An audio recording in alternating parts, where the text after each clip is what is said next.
Night Dreams Talk Radio, After Dark, wants to give a big shout out to all the truckers that listen to our show.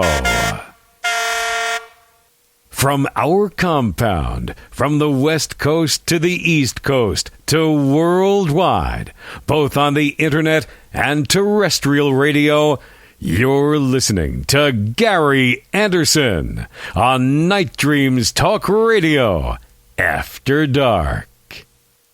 And that is me. James, are you still there?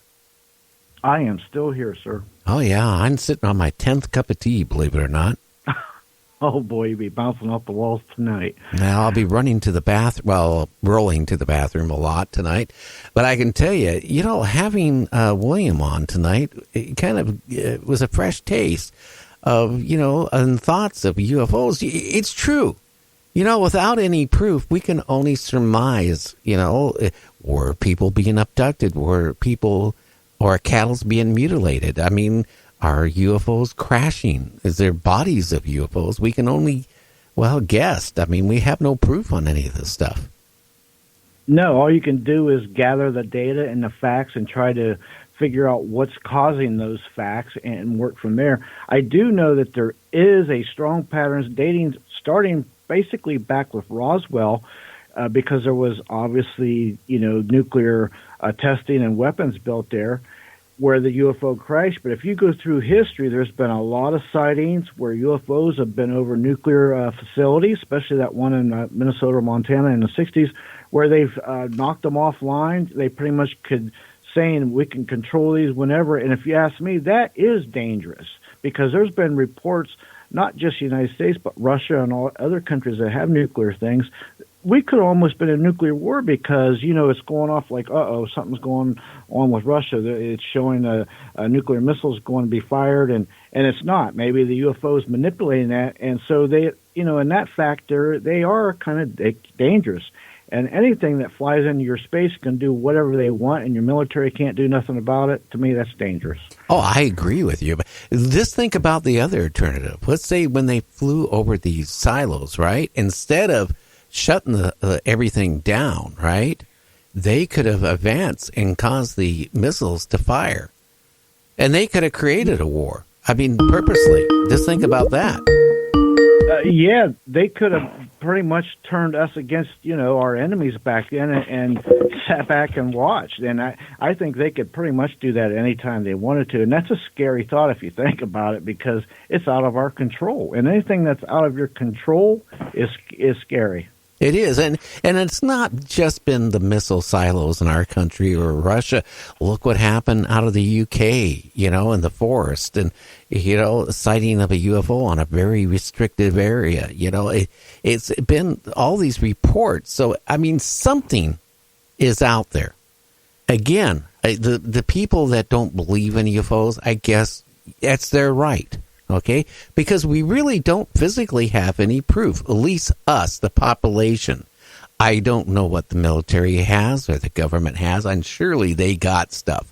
We don't. And without us physically seeing it or being told it exists, we can only surmise. But I can tell you that we would have to be so naive and conceited to think that we're the only humanoid species of anything that's out there. I can't believe it. And top it all off, I've talked to people thinking that we are the only ones, and if we're not, we're the only ones with intelligent level in a society like we have. I don't know what they're smoking, but they must be smoking something damn good. That's called being so blinded by your ego that you can't see the forest for the trees, and you're eliminating your knowledge by your lack of imagination, so to speak. But yeah, that's just you're handicapping yourself when you do that. Don't worry, the world is flat, people, and the oceans. I can't understand since the world is flat. What keeps the water from just falling off the earth? But the earth is flat. We are all living in a matrix. We're not living in reality. We're on a computer chip, if a chip exists in another technology of some alien, or we're just living in a hologram from another galaxy somewhere. Take your pick, right, James? Right? Yeah. And if we're fortunate, we'll come across a warm, fuzzy orb sometime in our lifetime. Don't say that. Hey, Sam, punch him out for me. Don't say orb tonight. I'm sorry about that. I couldn't resist. I know. Orbs. It's funny. People's belief systems sometimes make them so biased about the obvious, especially about with billions of planets out there, perhaps. How could you ever possibly think you're the only one, you know? Oh, I come to a conclusion, okay, that somewhere out in the universe there's a brick wall, and that's the end of the universe. But then again, what's on the other side of the brick wall? Does it fold back in on itself? I think we're naive. The universe out there just continues and continues, and there's no end to it. There's no void. Are we in a cardboard box, and then we hit the end of the cardboard box, and that's the end of it? I don't buy that. I mean, come on. I mean, we'd have to be stupid to believe something like that. I think people have a hard time with the concept of infinite, like infinite distance or infinite time. Or perhaps the other way around, infinite past. Those are concepts we're not used to as humans, because we live in a box ever since we're born, so I can see how belief systems can make us come to some pretty narrow-minded conclusions. Well, I agree with you 100%. I think we need to open our eyes up. We're not going to advance to another civilization level on this civilization till we open our eyes up and realize we're not the only kids on the block, and we're not the smartest kids on the block, and we don't have the most technically advanced technology on the block. We're just people living on the block, and who knows what's on another block down the road. That's true. And, here's another scenario for you. Who's to say that we're not an alien science project, a kid's science project that, he did years ago, and they stored it in the attic, and we're just blessed that they, the parents haven't cleaned out the attic yet. Oh, did you have to say that? Now you're going to cause me, James, not to be able to sleep tonight. Yeah, I'm going to think about that. Like a mold in a test tube. But yeah, what you're saying is because their advanced technology so far that their power supply might run for who knows how long, right?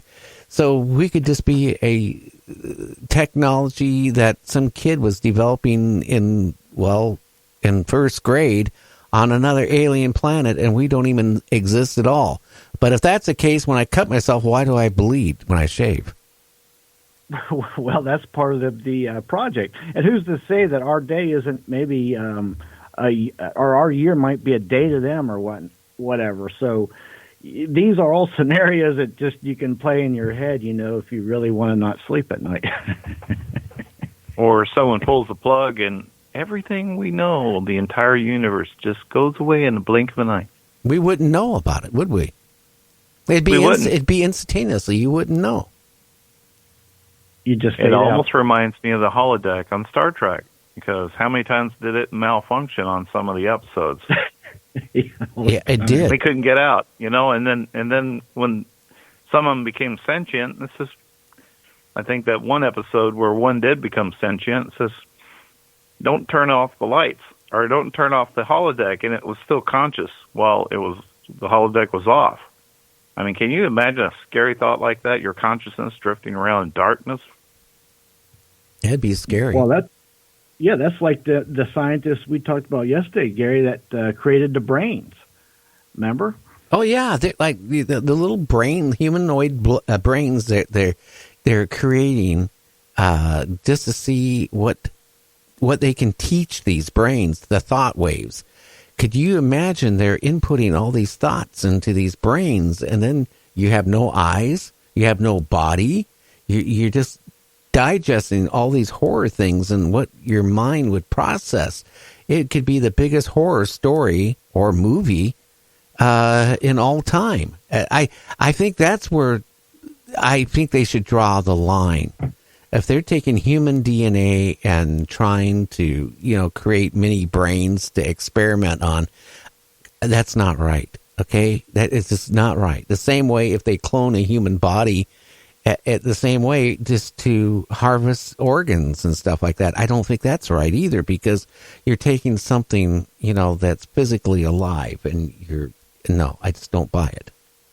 I think it's a good time to be a science fiction horror screenwriter, because all you have to do is go look at some of these reports, and you got yourself a nice show. But just listen to the news for 10 minutes, and you could write a horror story. Get all the ideas you ever possibly want to write a movie. Do you realize that we could read in the paper tomorrow about rat road rage? Now, just think about that for a minute, and where our tax dollars are going for research. Could you imagine these rats escaping out of their lab and taking their cars and going down the road, down the sidewalk? Could you imagine? People would freak out. Hey, don't worry about it. Those are the aliens. Oh, I got a new idea for a movie. Let's do a rewrite called Planet of the Rats. Yeah, there's plenty of those. Do it. The day the rats went rogue. There you go. I just still think about that. Teaching rats to drive, and they show road rage. I mean, I thought a rat only lived for one thing, was to go find something and eat it. And rats will eat anything, just like a pig. They'll eat other rats. They're cannibals. They'll whatever. But being able to teach them to drive a toy vehicle, that is so. I can't see the whole point of that. I mean, what are they going to do? Take something else and teach it to drive an army tank? I don't know. It's crazy. Well, could you imagine if the rats all got together and went and did a rescue with them guinea pigs down there where, You know how many people messaged me since I brought that up? In a good way or bad way? Well, a lot of people thought I was bullshitting. Really? They researched it and said, you were telling the truth, that in that country, that the delicacy is guinea pig. I mean, people, when you think of guinea pig, they think of them as a pet for a young kid. You wouldn't think about, I want that, I want it, yeah, no, thank you. Who would think about taking guinea pig and mixing it with ice cream? I don't know. And then I was reading another article about, oh God, who told me this? It's just today, about the serviceman. Okay, Tom. You remember Tom, who does our songs? Yeah. Okay, he sent me an email.